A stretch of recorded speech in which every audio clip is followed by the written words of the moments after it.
Berikan tepuk tangan yang terbaik buat Tuhan Yesus kita. Haleluya. Puji nama Tuhan. Baik Bapak Ibu Saudara sekalian, malam hari ini kita akan sama-sama mendengarkan kesaksian dari Bu Truli. Mari saya persilahkan Ibu. Shalom Bu.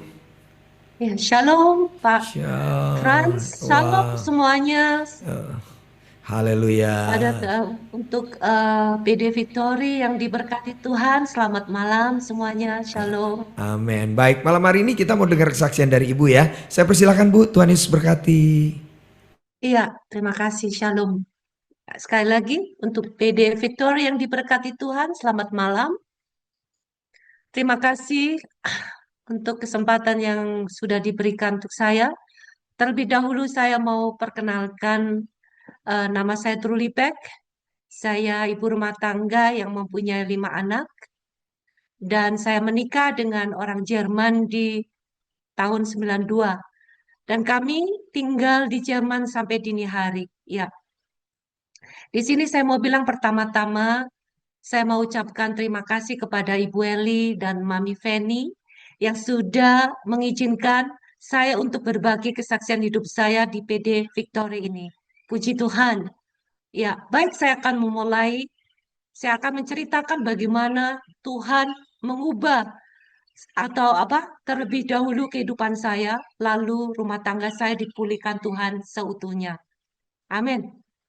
Ya, sekitar tahun 95 atau 96 awalnya kami berlibur untuk ke Indonesia, dan sebelum itu saya merasakan ada rasa hati yang rindu ingin bertemu Tuhan, tetapi rasanya itu waktu itu seperti tembok yang menghalangi saya untuk datang kepada Tuhan. Jadi sepertinya itu jauh sekali. Dan saat itu saya masih belum mengerti bahwa tembok itu adalah dosa saya sendiri. Iya. Dan saya pergi ke gereja Betani untuk minta dilayani pelepasan dan pengakuan dosa saya saat itu ya. Di situ saya mulai didoakan ya. Saat itu saya mulai didoakan itu jatuh rebah ya, yaitu yang dinamakan mendapatkan supranatural. Akhir dari situ saya apa masuk dalam hadirat Tuhan. Disitulah saya berjumpaan dengan Tuhan Yesus sendiri, dan saya melihat satu titik terang yang begitu terang sekali, dan itu berbentuk wajahnya Tuhan. Dan mulai dari situ saya merasakan connect hati saya dengan Tuhan, dan saya mulai merasakan ada aliran kasih Tuhan, kasih yang mula-mula itu mengalir di hati saya, saudara. Dan disitulah saya mendapatkan satu kelepasan dan kelegaan. Dan ini pertama kali yang saya alami yang tidak pernah saya bisa lupakan, eh, kesaksian yang indah, yang saya bisa berjumpa dengan Tuhan dan banyak Tuhan berbicara dengan saya. Saat kami kembali, waktu itu pulang ke Jerman, di situ kami bawa adik saya pulang juga ke sana, dan itu karena mama saya menginginkan saya bawa ya. Dan di situ pun juga saya belum ada yang membimbing saya gitu secara rohani, itu belum ada gitu ya. Lepas begitu saja gitu ya ibu-ibu. Dan saya tidak mengerti ya tentang rohani dan pengarang itu, sama sekali tidak mengerti. Nah, di situ mulai kembalinya hidup kami sehari-hari, lama-kelamaan mulai suami saya eh, kembali lagi seperti biasanya pulang kerja, pergi ke bar, keluar masuk bar, dan di situ mulai dia mabuk sampai pulang pagi gitu ya. Dan di situ eh, sampai terjadinya perselingkuhan dimulai. Disitulah mulai saya lama-kelamaan juga sebagai orang yang belum ngerti apa-apa juga ya, baru mengerti bagaimana kuasa Tuhan itu, bagaimana menolong saya itu sama sekali bodoh, masih sama sekali nol gitu ya. Adanya kedaya manusia daging itu ya selalu capek gitu ya untuk melihat gini, sakit hati, kesal dan bosan dan sebagainya. Dan saat itu juga saya eh, melakukan yang sama. Saya juga nggak mau kalah, saya keluar juga akhirnya melakukan hal yang sama, jatuh dalam perselingkuhan. Di situ, disitulah yang dikatakan saya jatuh di dalam dosa, dan juga ditambah jatuh di dalam okultisme, bermain kuasa gelap di situ. Dan di situ saya mau katakan, saudara, keadaan saya itu sangat semakin buruk. Dan seperti apa yang dikatakan di firman Tuhan, kembalinya roh jahat itu. Matius 12 ya. Di situ puji Tuhan, Tuhan tangkap saya dan Tuhan sadarkan saya, Tuhan jamah saya, Tuhan pulihkan saya. Saya minta ampun sama Tuhan dan Tuhan mulai mengatakan di situ bahwa Tuhan bilang apa namanya, saya nggak akan tinggalkan kamu sendirian. Tapi di sini ya saudara, saya bilang cuman itu saja. Tuhan bilang tidak akan meninggalkan saya sendirian. Sedangkan yang di dalam ini kan ngeriap gitu banyak gitu ya. Saya loh, kok tidak ditinggalkan, tapi kok maunya kan bim salah bim gitu, semua selesai gitu. Tidak, saudara. Dari situlah mulai saat saya terima Yesus kembali, saya minta ampun. Disitulah roh saya mulai diaktifkan sama Tuhan, mata saya dicelikkan, semua disingkapkan semua sama Tuhan, dan ternyata di dalam saya banyak roh jahat, yang seperti yang dikatakan Matius itu tadi. Waktu saya saat itu saya nggak tahu mau lari kemana, karena itu ada di dalam diri saya, ada di dalam tubuh saya. Mau lari kemana? Di situ saya perlu intensif hadirat Tuhan memenuhi hidup saya setiap hari. Dan perlu firman Tuhan memenuhi saya, makan firman Tuhan setiap hari. Sekitar saudara 4-5 tahun, saya terus dibersihkan sama Tuhan. Manifestasi yang gebrak-gebrak itu ya, hantam tembok sampai sekeras-kerasnya.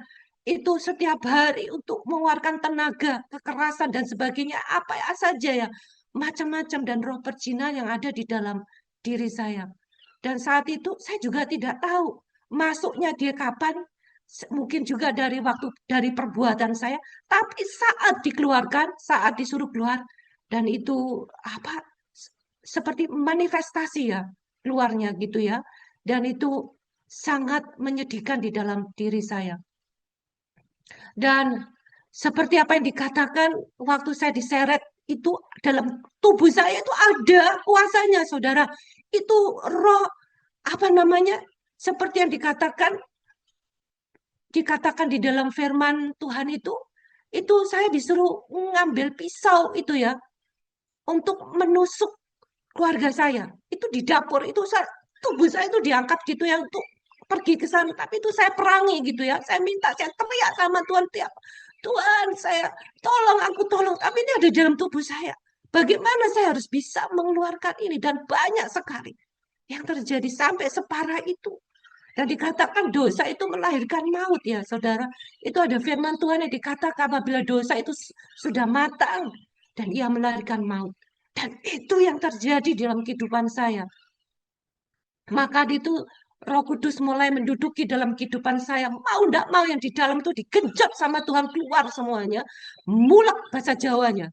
Dan itu sangat menderita saya bertahun-tahun untuk mengeluarkan itu. Dan seperti apa yang dikatakan di dalam firman Tuhan, pedang roh itu mulai masuk di dalam saya. Firman Tuhan itu yang membongkar saya, mencingkapkan, memisahkan kesumsum-sumsum Tuhan itu dipisahkan semua. Tidak ada satupun yang dapat saya berani lagi untuk menyembunyikan kebohongan apapun saat itu. Kapok-kapok. Tetapi di sini satu didikan yang buat Tuhan. Tidak cukup kapok, ampun saja dengan ucapan. Tetapi saya harus membayar harganya, saudara. Saya harus menyelesaikan ini sini. Gimana caranya? Harus tuntas. Dan keluar di dalam tubuh saya semuanya ini. Harus berubah. Mau tidak mau, karena Tuhan sudah pegang saya, Tuhan sudah pilih saya untuk dibersihkan, untuk dipulihkan. Di situ Tuhan izinkan semua saudara ini saya alami supaya saya tahu gitu gimana rasanya akibat semua apa yang saya lakukan itu, semua itu loh. Ini loh truly ada kuasanya. Dan ini seperti ini rasanya. Apa kamu mau lagi berbuat seperti itu? Jadi jangan main-main saat itu untuk bermain dengan dosa lagi. Dan itu tidak cukup dengan kata-kata ampun dan kapok. Saya harus mengerjakan sampai selesai saat itu. Dan itu bertahun-tahun, saudara. Juga saya tahu sendiri untuk membuktikan supaya bahwa Tuhan itu dibuktikan bahwa dia sanggup memulihkan saya. Sanggup melakukan perkara-perkara yang besar. Dan sanggup mengeluarkan semua yang ada di dalam saya itu begitu banyak. Dan dia Saya akui bahwa Dia Allah yang dahsyat. Dan sampai sekarang saya bergantung sepenuhnya kepada Dia. Dan saya tadi yang takut, karena kasih itu tidak ada ketakutan. Dan itu harus dikalahkan dari saya. Saya terus Tuhan berikan, dan proses ini terus mulai saya kerjakan setiap hari. Berjumpaan dengan Tuhan, masuk di dalam hadirat Tuhan setiap hari. Saya membutuhkan hadirat Tuhan intensif untuk menggenjot ini setiap hari, saudara. Itu saya sampai yang tadinya itu hanya cuman perlu, tetapi saya itu menjadi kesukaan saya untuk masuk dalam hadirat Tuhan. Dan mulai di situ saya merasakan tumbuh jatuh cinta Tuhan kembali di hati saya. Dan saya tahu bahwa Dia tidak pernah meninggalkan, sesuai dengan janji yang pertama tadi. Dia akan menolong saya. Saat itu juga saya mau cerita, saudara, saya mau minta tolong siapa. Tidak ada yang saya bisa minta tolong, dan saya juga tidak tahu siapa yang bisa nolong saya di situ. Dan bahkan masalah seperti ini, pekerjaan seperti ini tidak bisa digarap orang lain. Itu harus saya sendiri dengan Tuhan. Karena Tuhan mau saya belajar mulai itu di situ untuk menggarap ini, dan seperti apa rasanya, dan seperti bagaimana kuasa Tuhan dinyatakan di dalam saya. Seperti itu, saudara. Sempat Tuhan kirim beberapa orang juga, tetapi itu tidak untuk selamanya, untuk mendampingi saya. Tuhan sendiri yang mengerjakan saya sendiri. Dengan berjalannya waktu, mulai makin bertumbuh terus cinta saya, dan mulai iman saya bertumbuh. Saudara, tiba waktunya Tuhan juga pakai di sini. Mulai di sini Tuhan pakai saya untuk menolong suami saya. Jadi balance antara saya masih dibersihkan Tuhan, dan mulai Tuhan taruh di hati saya itu belas kasih untuk suami saya, untuk merebut suami saya dari tangan musuh, saudara. Dan ini ada satu puncak-puncak yang memenangkan, bagaimana cara memenangkan suami saya. Terutama Tuhan ajarkan, Roh Kudus ajarkan saya, taruh dulu harga dirimu sebagai istri. Kalau tidak, kamu akan sakit. Karena apa itu semua yang kamu ingin harapkan dari dia, tidak ada yang bisa diharapkan dari suamimu. Dia tidak punya apa-apa. Ya, dan di situ, saudara, saya puji Tuhan, saya masih ingat Tuhan melengkapi saya. Saya diberikan hati kasih agape. Ini singkat semua cerita saya. Dan juga kasih agape yang tidak terbatas dan juga tanpa pamrih. Itu Tuhan lengkapi saya untuk menangani suami saya dan serta firman Tuhan. Dan itu setiap hari Roh Kudus bimbing saya, bicara dengan saya. Semenjak saya bergaul dengan Tuhan, membersihkan Tuhan, Roh Kudus mulai berbicara, saya mengerti tuntunan Dia. Dan itu setiap pagi, siang, sore, malam, saya masuk dalam hadirat Tuhan jam-jam tertentu untuk menyembah Tuhan, untuk nurunkan hadirat Tuhan. Setelah nurunkan hadirat saya merasakan kuasa Tuhan mengurapi, memberkati saya. Baru saya tempur di alam roh untuk merebut suami saya kembali. Itu setiap hari. Ya, tidak ada yang menemani saya, cuma Roh Kudus yang menemani saya. So, tempur ya saudara di situ. Dan itu saya kerjakan setiap hari. Saya fokus di situ. Saya karena sudah babak belur. Mau bahasa Jawanya babak belur. Mau nyemplung. Sudah sekali nyemplung. Dulu gila-gilaan. Kenapa gila-gilaan buat Tuhan tidak bisa?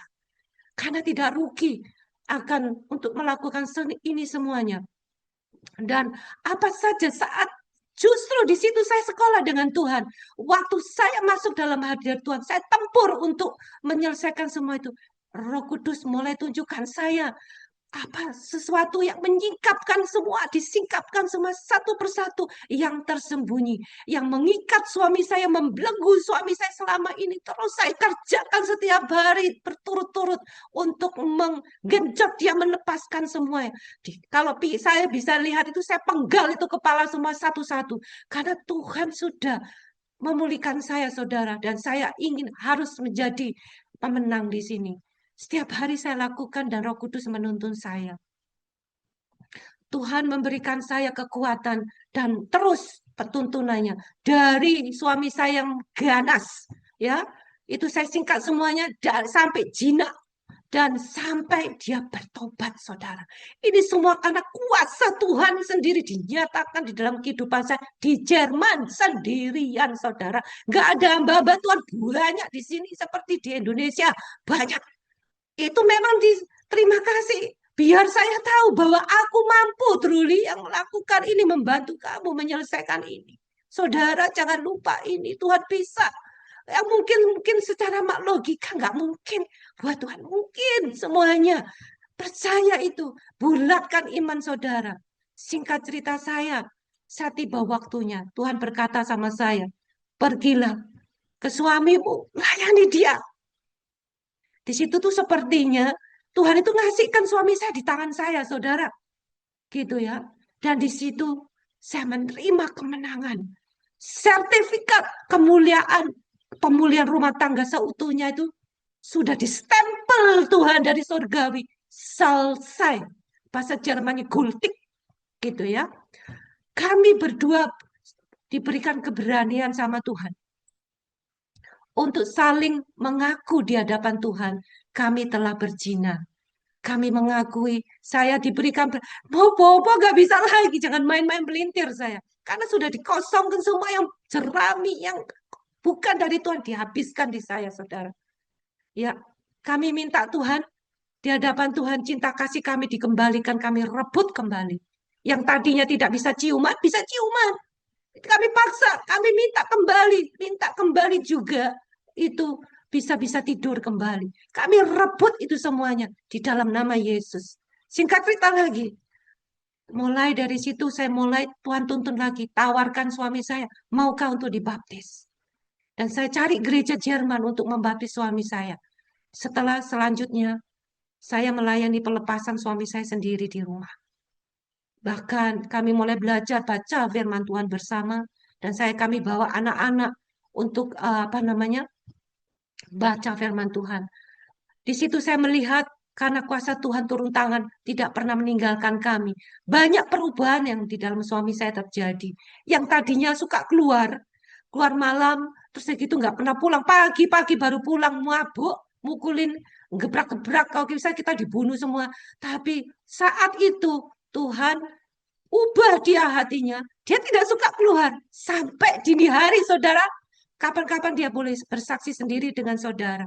Dan itu benar-benar terjadi. Dan juga tidak suka minum lagi. Pada dikatakan kecanduan alkoholik, itu Tuhan sanggup menyembuhkan dia. Bahkan juga Tuhan buat kami berdua harmoni. Lebih dari yang dulu. Bahkan juga Tuhan berikan hiburan-hiburan baru.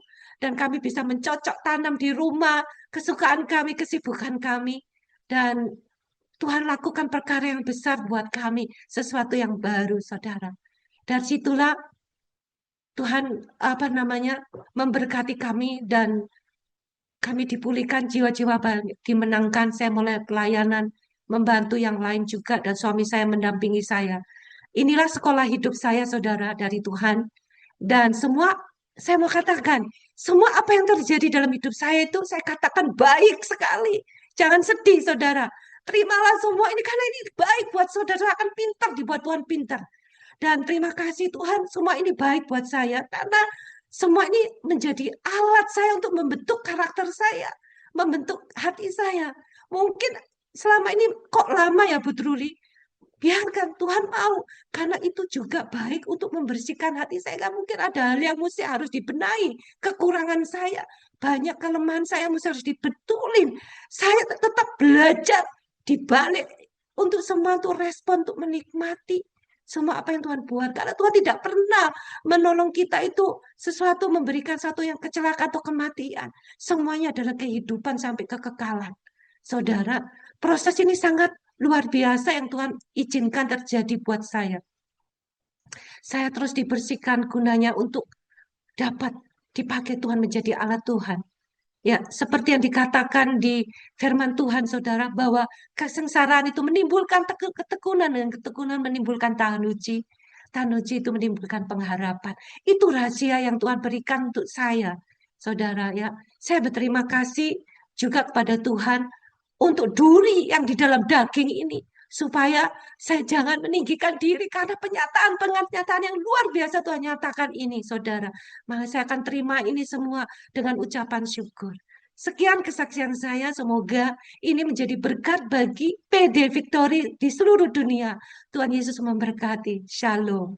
Iya, terima kasih. Wow, tepuk tangan bagi kemuliaan nama Tuhan Yesus. Wah, puji Tuhan. Baik, baru saja kita dengarkan kesaksian dari Ibu Truli. Thank you Bu Truli, Tuhan Yesus berkati.